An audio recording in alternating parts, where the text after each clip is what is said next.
أعوذ بالله من الشيطان الرجيم بسم الله الرحمن الرحيم الحمد لله رب العالمين والصلاة والسلام على أشرف الأنبياء الأمين وعلى آله وصحبه أجمعين সুপ্রিয় উপস্থিতি, আল্লাহ পাক রব্বুল আলামিনের নিকট তৌফিক কামনা করি আমাদের ধারাবাহিক নতুন একটি আলোচনা আপনাদের সামনে উপস্থাপন করছি। ইসলামী বিপ্লব সমাধানের সংগঠন, বইটির লেখক অধ্যাপক মোহাম্মদ ইউসুফ আলী।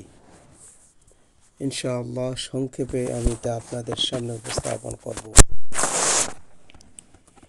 বইটিতে যে কয়টি পরিচ্ছেদ রয়েছে, যে বিষয়গুলি নিয়ে আলোচনা করা হয়েছে: ইসলামী বিপ্লব, ইসলামী সংগঠন,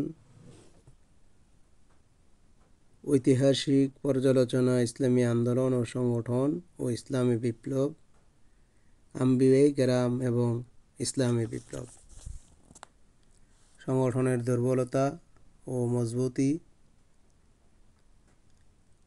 বিপ্লব সাধনে নিয়োজিত ইসলামী সংগঠনের রূপরেখা ও বৈশিষ্ট্য, ইসলামী বিপ্লব বা আল্লাহর সাহায্য ও সংগঠন, এবং শেষ কথা। প্রথমে আমরা জানব যে ইসলামী বিপ্লব কি। ইসলামী বিপ্লব, প্রথম আলোচনা হলো বিপ্লব কি। কোন সংস্কার বা সংশোধনের নাম বিপ্লব নয়। বিপ্লব মানে কোনো ব্যবস্থার আমূল পরিবর্তন। বর্তমানে বিপ্লব শব্দটা খুব হালকাভাবে ব্যবহার হচ্ছে। খাল কাটা বিপ্লব, সবুজ বিপ্লব, আসলে এগুলি কোনো বিপ্লব নয়, এগুলি কর্মসূচি। আধুনিক বিশ্বে বিপ্লব বলতে সাধারণত রক্তাক্ত বিপ্লবকেই বোঝায়। অবশ্য কোথাও কোথাও রক্তপাতহীন বিপ্লবও হয়ে থাকে। এসব বিপ্লবের অনর্থক ক্ষমতার হাত বদল, কোথাও সমক্ষমতাসীনদের হত্যা করে বিপ্লবীদের ক্ষমতা আরোহণ, আবার কোথাও ক্ষমতাসীনদেরকে সরিয়ে দিয়ে হত্যা না করে ক্ষমতার পরিবর্তন হয়ে থাকে। ক্ষমতার এই পরিবর্তনকে বলা হয় বিপ্লব। আরেক ধরনের বিপ্লব হলো সমাজে হয়ে থাকে, তা হলো সমাজ ব্যবস্থার পরিবর্তনের মাধ্যমে বিপ্লব। এটাকে বলা যায় আদর্শিক বিপ্লব। সমাজে কোনো না কোনো আদর্শ চালু থাকে, কোনো না কোনো সমাজ আদর্শ শূন্য থাকতে পারে না। কোনো সমাজ আদর্শ শূন্য থাকতে পারে না। কাজেই যেসব বিধিবিধান, নিয়ম কানুন চালু থাকে, যা মোতাবেক সমাজ চলছে, তার পেছনে কোনো না কোনো দর্শন কাজ করে। এই দর্শনের বিধিবিধানটাই হলো আদর্শ। আর যে আদর্শ মোতাবেক এই সমাজ চলে, সেই সমাজের সকল বিধিবিধান, আচার আচরণ, অনুষ্ঠান যদি আমূল পরিবর্তন হয়, আরেকটি আদর্শের ভিত্তিতে হয়, তাহলে তাকে বলা হয় আদর্শিক বিপ্লব। অর্থাৎ আদর্শিক বিপ্লবের মাধ্যমে সমাজের সব কিছুর আমূল পরিবর্তন হয়। উলট পালট ফলে নতুন সমাজ ব্যবস্থা গড়ে ওঠে। এ ধরনের আদর্শিক বিপ্লব হলো সত্যিকার বিপ্লব। সুতরাং আমরা বলতে পারি, রাসূলুল্লাহ সাল্লাল্লাহু আলাইহি ওয়াসাল্লাম জাহিলি সমাজকে পরিবর্তন করে যে বিপ্লব সাধন করেছিলেন, তা হলো আদর্শিক বিপ্লব। যে বিপ্লবের ব্যাপারে আল্লাহ সুবহানাহু তাআলা পবিত্র কুরআনুল কারীমে বলেছেন, ওয়াকুল জাআল হাক্কু ওয়াজহাকাল বাতিল ইন্নাল বাতিলা কানা যাহুকা। আল্লাহ পাক রব্বুল আলামিন পবিত্র কুরআনুল কারীমে এই আদর্শিক বিপ্লবেরই ঘোষণা দিয়েছিলেন। বিপ্লব কি? বিপ্লব কি, এই প্রসঙ্গে আমরা আপনাদের সামনে যে আলোচনাটি উপস্থাপন করছি, তা হলো বেশ কয়েকটি পর্যায়ে এই বিপ্লবটি হয়ে থাকে। এক, ইসলাম একটি জীবন্ত আদর্শ ও পূর্ণাঙ্গ জীবন বিধানের নাম। কিন্তু বর্তমান মুসলিম সমাজ ব্যবস্থা পরিপূর্ণ ইসলাম মোতাবেক নয়। কিছু কিছু ইসলামী আচার অনুষ্ঠান মুসলমানদের সমাজে কায়েম থাকলেও ইসলামী শরীয়তের বিরাট অংশ সমাজে নেই। বলতে গেলে আজকার মুসলিমরা সমাজ ধর্মনিরপেক্ষতা সমাজ। আজকের মুসলমানদের যে সমাজ রয়েছে এটি হলো সব ধর্মনিরপেক্ষতা সমাজ। অধিকাংশ মানুষ ফাসেক ও মুনাফিকিতে নিমজ্জিত। এহেন সমাজ পরিবর্তন করে ইসলামিক সমাজ সঠিক জীবন ব্যবস্থা রূপায়ণ তথা ইসলামী জীবন ব্যবস্থার পরিপূর্ণ বাস্তবায়নের নাম হলো ইসলামী বিপ্লব। 2. আল্লাহ তাআলা পবিত্র কুরআনুল কারীমে ইসলামী বিপ্লবের যে কথা বলেছেন তা হলো আন আকিমুদ্দিন, দিন বাস্তবায়ন বা একামতে দিন দ্বারা বিভিন্ন নবীর নাম উল্লেখ করে আল্লাহ সুবহানাহু তাআলা সূরা শুআরার 13 নম্বর আয়াতে বলেছেন, শাআর লাকুম মিন দীন মা ওয়াসা বিহি নূহান والذي أوحينا إليك وما وصينا به إبراهيم وموسى وعيسى بن عيسى أن أقيموا الدين ولا تتفرقوا فيه। অর্থাৎ তিনি তোমাদের জন্য দ্বীনের সেই নিয়ম বিধান নির্দিষ্ট করে দিয়েছেন যার হুকুম তিনি নূহ আলাইহিস সালামকে দিয়েছিলেন আর যা মুহাম্মদ সাল্লাল্লাহু আলাইহি সাল্লামের উপর ওহীর মাধ্যমে তোমার প্রতি পাঠিয়েছি, আর যার হেদায়েত আমি ইব্রাহিম আলাইহিস সালাম, মূসা আলাইহিস সালাম, ঈসা আলাইহিস সালামকে দিয়েছিলাম। তাই এই তাকিদ দিয়ে যে তা কায়েম করো, অর্থাৎ দিন কায়েম করো এবং দিনের ব্যাপারে ছিন্ন বিচ্ছিন্ন হয়ে যায়ও না। সূরা শুআরার 13 নম্বর আয়াতে এটি স্পষ্ট করে বলা হয়েছে। উপরোক্ত আয়াত থেকে একটা শব্দ স্পষ্ট হয়ে ওঠে যে নবী ও রাসূলগণকে এই দুনিয়ায় প্রেরণের মূল উদ্দেশ্য ছিল দ্বীনের বাস্তবায়ন বা ইকামতে দ্বীন। এর মানে বাস্তবায়ন, কায়েম করা, চালু করা, প্রতিষ্ঠা করা, অস্তিত্ব প্রদান করা। দ্বীনের ইকামত মানে দ্বীনের বাস্তবায়ন, দ্বীনের কায়েম করা, দ্বীন চালু করা, দ্বীন প্রতিষ্ঠা করা বা দ্বীনের অস্তিত্ব প্রদান করা। দ্বীনের এই বাস্তবায়ন কোনো শূন্য সমাজে করার কথা বলা হয়নি বা জনমানবহীন সমাজে উপস্থাপন করার জন্য, প্রতিষ্ঠিত করার জন্য বলা হয়নি। বরং নবী রাসূলগণকে যে সমস্ত সমাজে নবী এবং রাসূলগণ যে সমস্ত সমাজে এসেছিলেন সেই সমাজ ব্যবস্থার পরিবর্তন করে দেওয়াই আল্লাহ তাআলার বিধান মোতাবেক নতুন সমাজ গড়ে তোলার দায়িত্বই তাদের উপর অর্পিত হয়েছিল। তাই ইসলামী বিপ্লব সাধনের কাজ চলছে যুগে যুগে বিভিন্ন আম্বিয়া ইকরামদের মাধ্যমে। 3. আল্লাহ তাআলা ইসলামী বিপ্লব সাধনের কথা বলেছেন আরেকটি বাক্যাংশে, লিইয়ুযহিরাহু আলাদ-দীনি কুল্লিহি, অপরাপর সকল দ্বীনের উপর বিজয়ী করার জন্য, অর্থাৎ ইসলামকে অপরাপর সকল দ্বীনের উপর বিজয়ী করার জন্য আল্লাহ সুবহানাহু তাআলা পাঠিয়েছেন, যার দ্বারা অপরাপর দ্বীনের উপর ইসলামী জীবন বিধানকে বিজয়ী করার অর্থই হলো ইসলামী বিপ্লব সাধন। এই দুনিয়ায় রাসূল সাল্লাল্লাহু আলাইহি সাল্লামকে প্রেরণ করার উদ্দেশ্য বলতে গিয়ে আল্লাহ তাআলা পবিত্র কুরআনুল কারীমের 3টি জায়গায় একই ভাষায় কথা বলেছেন। বিসমিল্লাহির রহমানির রহিম, হুয়াল্লাযী আরসালা রাসূলাহু বিল হুদা ওয়া দীনিল হাক্কি লিইয়ুযহিরাহু আলাদ-দীনি কুল্লিহি, অর্থাৎ তিনি সে সত্তা যিনি তার রাসূলকে হেদায়েত ও দ্বীনে হক দিয়ে পাঠিয়েছেন যেন আর সব দিনের উপরে এই দিনকে বিজয়ী করা হয়। সূরা তওবার ৩৩ নম্বর আয়াত, সূরা ফাতহের ২৮ নম্বর আয়াত এবং সূরা সফের ৯ নম্বর আয়াতে আল্লাহ সুবহানাহু ওয়া তাআলা কথা বলেছেন।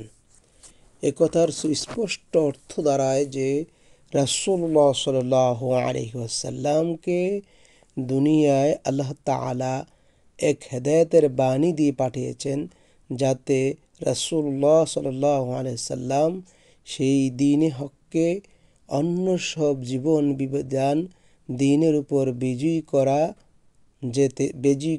করে যেতে পারেন। অর্থাৎ রাসূলুল্লাহ সাল্লাল্লাহু আলাইহি সাল্লামের উপর যেই অর্পিত দ্বীন বা অর্পিত দায়িত্ব, তা বাস্তবায়নের মাধ্যমে ইসলামী বিপ্লবের কথা বলা হয়েছে। তাই ইসলামী বিপ্লব মানে অন্য সব দ্বীনের উপর দ্বীন ইসলামকে বিজয় করা। আল্লাহর রাসূল সাল্লাল্লাহু আলাইহি সাল্লাম সেই বিপ্লব সাধনের জন্যই দুনিয়ায় আগমন করেছিলেন। সমস্ত আম্বিয়া ইকরামদেরকে আল্লাহ পাক রব্বুল আলামিন সেই বিপ্লব সাধনের জন্যই দুনিয়ায় পাঠিয়েছিলেন। ৪. আল কোরআনে মুসলমানদেরকে ইসলামের পরিপূর্ণ দাখিল হবার কথা বলা নির্দেশ দিয়েছে। অর্থাৎ পবিত্র কোরআনুল কারীমে মুসলমানদেরকে পরিপূর্ণভাবে ইসলামে দাখিলের নির্দেশ প্রদান করা হয়েছে। সূরা বাকারার ২০৮ নম্বর আয়াতে আল্লাহ সুবহানাহু ওয়া তাআলা বলেন, ইয়া আইয়ুহাল্লাযীনা আমানু উদখুলু ফিস-সিলমি কাফা। হে ঈমানদারগণ, হে মুমিনগণ, তোমরা পরিপূর্ণভাবে ইসলামে দাখিল হও। ইসলাম কিছু মানা আর কিছু না মানা, যেভাবে আমরা চলছি, এতে মুসলমানদের মুক্তি নেই, ইহকালে না পরকালে। কোরআন পাকে আল্লাহ পাক রব্বুল আলামিন সূরা বাকারার ৮৫ নম্বর আয়াতে ঘোষণা করেন, আফাতুমিনুনা বিবাদিল কিতাব ওয়া তাকফুরুনা বিবাদ ফামা জাযাউ মান ইয়াফআল যালিকা মিনকুম ইল্লা খিজিয়ুন ফিল হায়াতিদ দুনিয়া ওয়া ইয়াওমাল কিয়ামাহ ইউরাদ্দুনা ইলা আশাদ্দিল আযাব। অর্থাৎ তোমরা কি কিতাবের এক অংশের প্রতি ঈমান আনছ আর অপর অংশের প্রতি ঈমান আনছ না বা বিশ্বাস করছ না, অবিশ্বাস রাখছ। এরূপ যারা করে তার প্রতিফল এছাড়া আর কি হতে পারে যে দুনিয়ার জিন্দেগি হবে তাদের জন্য অপমান ও লাঞ্ছনা, আর কিয়ামতের দিন তাদের কঠোর আযাবের দিকে ঠেলে দেওয়া হবে। তাই ইহকালে শান্তি ও পরকালে মুক্তি পেতে হলে পরিপূর্ণভাবে ইসলামে দাখিল হতে হবে। আর এজন্য দরকার ইসলামী শরিয়াত ও বিধান পূর্ণ প্রতিষ্ঠার পুরোপুরি অনুসরণ, এবং ইসলামী সমাজ কায়েম না থাকলে কোনো ব্যক্তির পক্ষে ইসলামের বিধিবিধানগুলি পরিপূর্ণ অনুসরণ করা সম্ভব নয়। কাজেই ইসলামের পরিপূর্ণ অনুসরণ বা ইসলামকে পুরোপুরি মেনে চলার জন্য প্রয়োজন সমাজ জীবনে ইসলামের বাস্তবায়ন। সমাজে ইসলাম কায়েম থাকলেই কেবলমাত্র ইসলামকে অনুসরণ করা সম্ভব। তাই কোরআনুল কারীমে আল্লাহ পাক রব্বুল আলামিন এগুলি বলেছেন। কোরআনুল কারীমের কিছু মানা আর কিছু না মানা নয়, বরং পরিপূর্ণভাবে কোরআনকে মেনে চলার মতো সমাজ করা হলো ইসলামী বিপ্লব সাধন করা। ৫.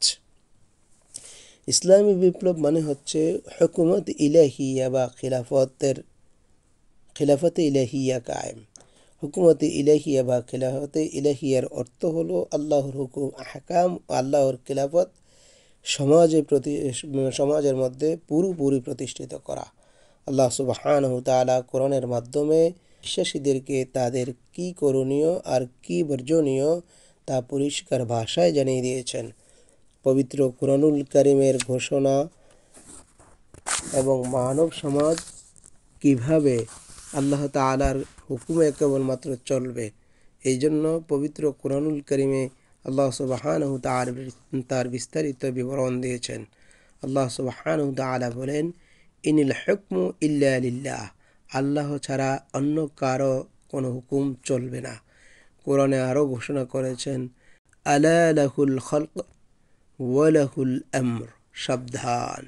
সৃষ্টি যেহেতু তারই, অর্থাৎ আল্লাহর হুকুম চলবে আল্লাহর, অর্থাৎ আল্লাহর সৃষ্টির উপরে আল্লাহর হুকুম ছাড়া অন্য কারো হুকুম চলার কোনো এখতিয়ার নেই। তাই আল্লাহ তাআলার সৃষ্টি যে সমাজে কেবলমাত্র আল্লাহ তাআলার হুকুমই চলবে, অন্য সব হুকুম হচ্ছে আল্লাহ তাআলার হুকুমের অধীন। সে সমাজে ইসলামী বিপ্লব চালু বলে ধারণা করা যায়।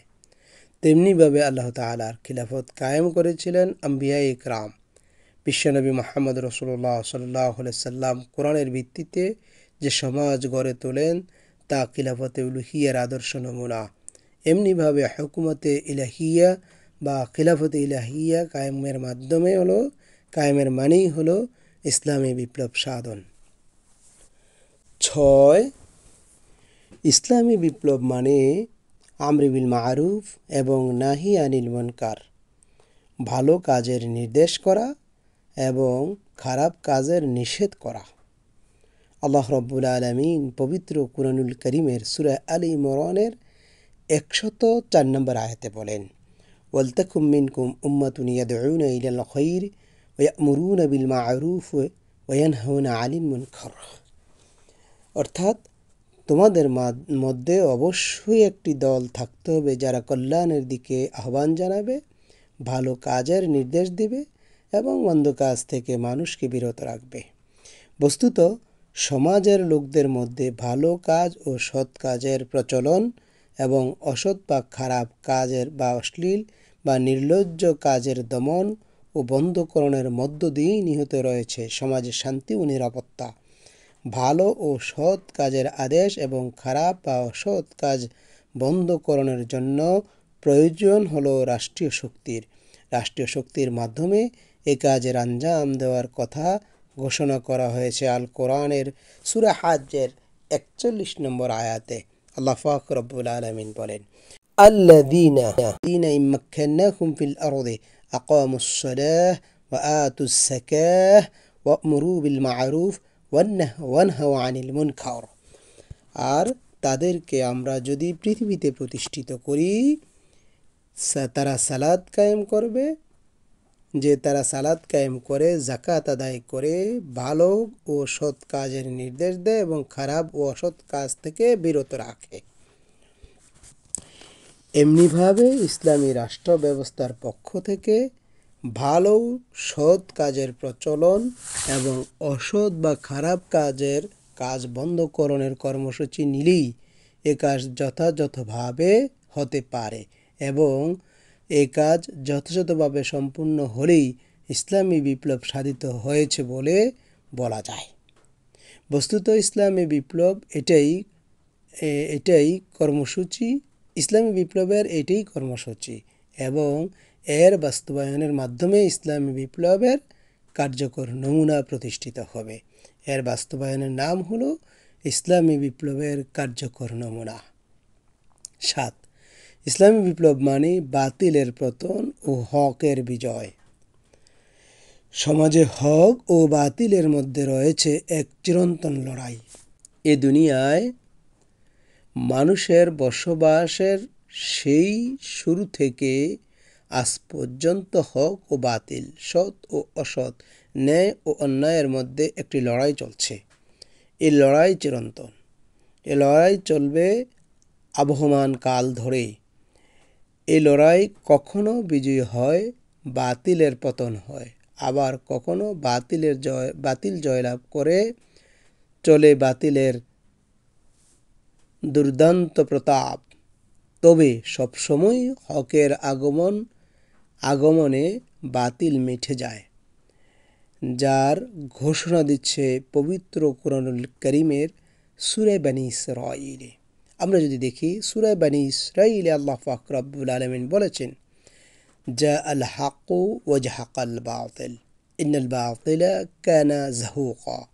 আল্লাহ সুবহানাহু ওয়া তাআলা বলেন,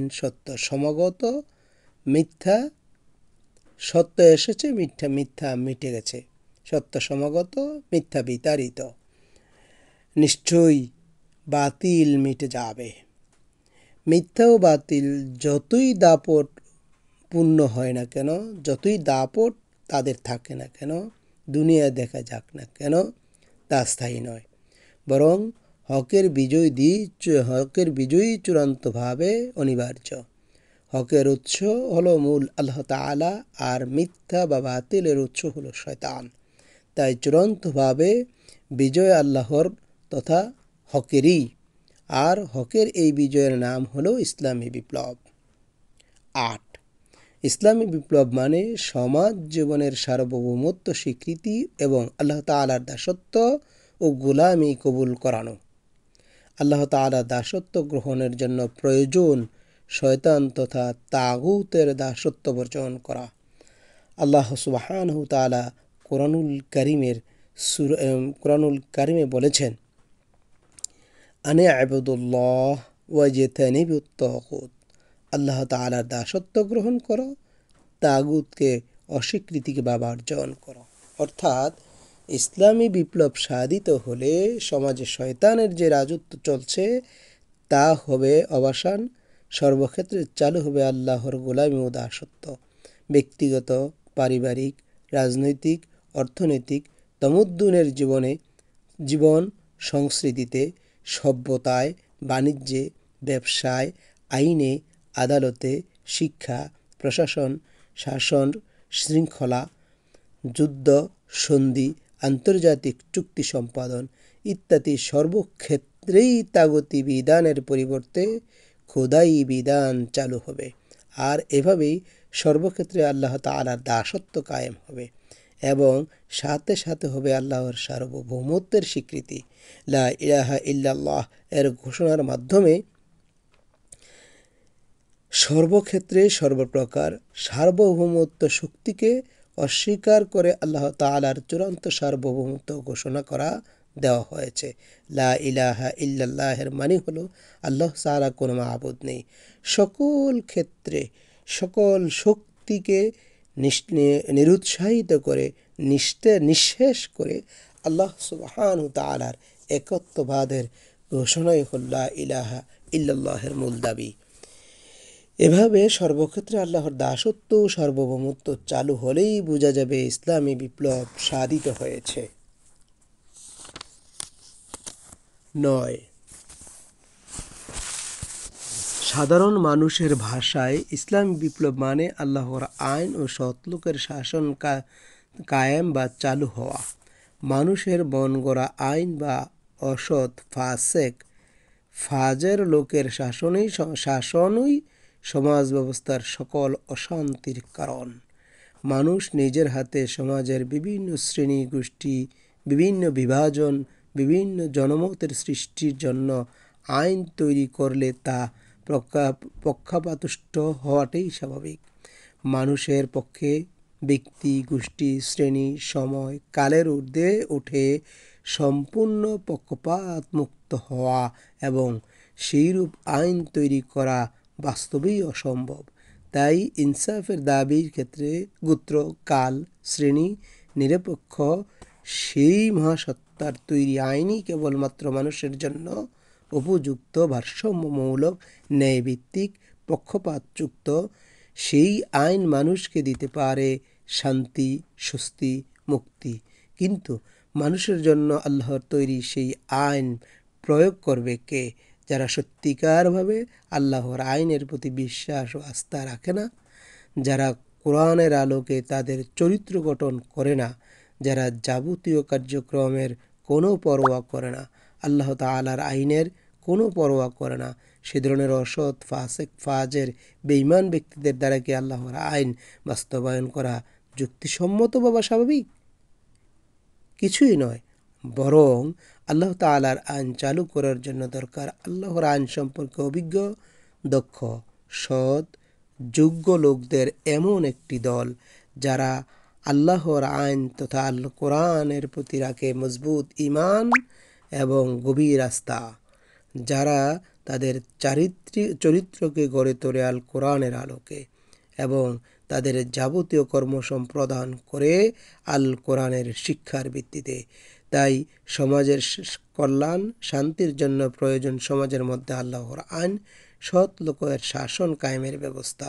আল্লাহর আইন ও সৎ লোকের শাসন কায়েমেই এর বাস্তব কায়েম, আল্লাহর আইন ও সৎ লোকের শাসন কায়েমের বাস্তব নামই হলো ইসলামী বিপ্লব।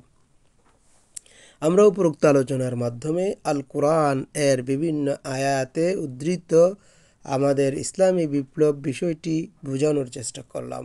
এখান থেকে আমরা যা পেলাম তার সারসংক্ষেপ হলো, বিপ্লব মানে কিয়ামতের দিন, বিপ্লব মানে অন্য সব দিনের উপরে হকের বিজয়, বিপ্লব মানে ইসলামের মধ্যে পুরোপুরি দাখিল হওয়া, হুকুমতে ইলাহিয়া ও খেলাফতে ইলাহিয়া কায়েম করা। বিপ্লব মানে আমলে বিল মারুফ নাহি আনিল মুনকার হওয়া, ভালো কাজের নির্দেশ দেওয়া, খারাপ কাজ থেকে মানুষকে বিরত করণ। বিপ্লব মানে হকে বাতিলের পতন, হকের বিজয়। বিপ্লব মানে আল্লাহর দাসত্ব সার্বভৌমত্ব গ্রহণ, তাগুতের দাসত্ব বর্জন। বিপ্লব মানে আল্লাহর আইন ও সৎ লোকের শাসন কায়েম করা। এই আলোচনা দ্বারা এই ধারণা পেশ করা যে আল্লাহ তাআলার দিন, আল্লাহ তাআলার আইন, তার হুকমত, তার খেলাফত, তার দিন হকের বিজয়, আল্লাহ তাআলার সার্বভৌমত্ব, দাসত্ব, সৎ লোকের শাসন, প্রত্যেকটির মোকাবেলায় একটি প্রতিপক্ষ, একটি বিরোধী শক্তি রয়েছে। এর যে কোনো একটি ময়দানে সক্রিয় তৎপর হয়ে উঠলে সাথে সাথে বিরোধী শক্তিটিও মোকাবেলায় এগিয়ে আসে, অথবা পূর্ব থেকেই বিরোধী শক্তির এ পথ রোধ করে বসে আছে। যেমন একামতে দিনের কাজ এগিয়ে আসলে পূর্ব থেকে ক্ষমতাসীনের স্বার্থচক্র তার পথ রোধ করে দাঁড়াবে। দিনে হকের বিজয় করতে এগিয়ে গেলে অন্য সব চালু দিন তাতে বাধা সৃষ্টি, বাদ সাধবে বা বাধা বিপত্তি হয়ে দাঁড়াবে। পুরোপুরি ইসলাম মানার ক্ষেত্রে ফাসিকি ফাজিরি তা হতে দেবে না। হুকুমত ইলাহিয়া ও খেলাফত ইলাহিয়ার বদলে শয়তানের শাসন বা খেলাফত সামনে এসে দাঁড়াবে। আর আমরি বিল মারুফ নাহি আনিল মুনকারের পরিবর্তে প্রচলিত শাসন ব্যবস্থা ঠিক তার উল্টো কাজে নিয়োজিত হবে। হকের বিজয়ের মোকাবেলায় বাতিল একচ্ছত্র আধিপত্য বিরাজমান, আল্লাহ তাআলার দাসত্ব সার্বভৌমত্বের মোকাবেলায় তাগুতের দাসত্ব দুর্দান্ত প্রতাপ, আল্লাহ তাআলার আইন সৎ লোকের শাসনের মোকাবেলায় মানুষের মনোগড়া আইনে নিমজ্জিত অসৎ ফাসেক ফাজের কুটিল সংঘবদ্ধ শক্তি। তাই ইসলামী বিপ্লবের জন্য কাজ করা মানে একটি প্রতিপক্ষ বিরোধী শক্তির মোকাবেলা করে কামিয়াবি অর্জন করা। এটি কোনো সহজ কাজ নয়। এই কঠিন, মারাত্মক ও বিপদ সংকুলন কাজের ফয়সালা এ ধরনের ইসলামী বিপ্লবের জন্য আল কোরআনের ভাষায় আল্লাহ তাআলার পথে লড়াই করা ও একটি দলের প্রয়োজন। ফিআতুন তুকাতিলু ফি সাবিলিল্লাহ, অর্থাৎ একটি দল যারা আল্লাহর পথে লড়াই করে। সূরা আলে ইমরানের 13 নম্বর আয়াতে বলা হয়েছে। একটি দল তাগুত ও বাতিলের শক্তিশালী ঘাঁটিগুলোর পতন ঘটিয়ে বিজয়ের জটিকা ছিনিয়ে নিয়ে শক্তি ও হিম্মত নিয়েই মোকাবেলায় এগিয়ে যাবে।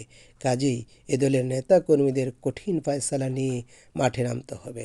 তাদের মধ্যে প্রয়োজনীয় গুণাবলীর সমাবেশ থাকতে হবে। দলটিকে অবশ্যই হতে হবে সুসংগঠিত, কারণ সুস্পষ্টভাবে কথা মনে রাখতে হবে, ইসলামী বিপ্লব কোনো জাদুর কাঠি নয় কোনো আবেগ বা উচ্ছ্বাসের ফলাফল। লাখো কোটি মানুষের নিকট সুললিত কণ্ঠে ইসলামের তাবলীগ ও দাওয়াতের কারণে ইসলামী বিপ্লব ঘটে যাবে না। সরকারি বেসরকারি উদ্যোগের ব্যাপক দাওয়াত এবং সমাজ সেবা ও কল্যাণমূলক কার্যক্রমের ফলে তা সংগঠিত হবে না। বাতিলের প্রতিরোধে কঠিন মোকাবেলা করে বাতিলকে মিটিয়ে দিয়েই কেবলমাত্র হকের বিজয় বা ইসলামী বিপ্লব সম্ভব।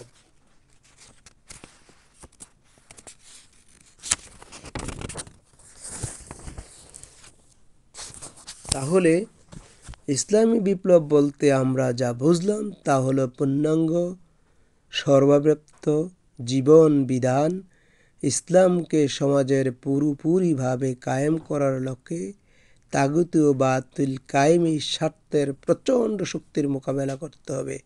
বাতিল শক্তিকে পরাজিত করে মিটিয়ে দিয়ে ইসলামী শক্তির বিজয় সাধনের জন্য স্বাভাবিকভাবে প্রয়োজন একটি প্রশিক্ষণপ্রাপ্ত সুসংগঠিত দলের এবং একটি সংগঠনের। আল্লাহ পাক রব্বুল আলামিন আমাদেরকে ইসলামী বিপ্লব প্রতিষ্ঠার জন্য একটি সুসংগঠিত দল ও সংগঠনে সম্পৃক্ত হওয়ার তৌফিক দান করুন। এই প্রত্যাশায় আজকের আলোচনা শেষ করছি। ওমা তৌফিক ইল্লা বিল্লাহ, আলাইহি তাওয়াক্কালতু ওয়া ইলাইহি উনীব।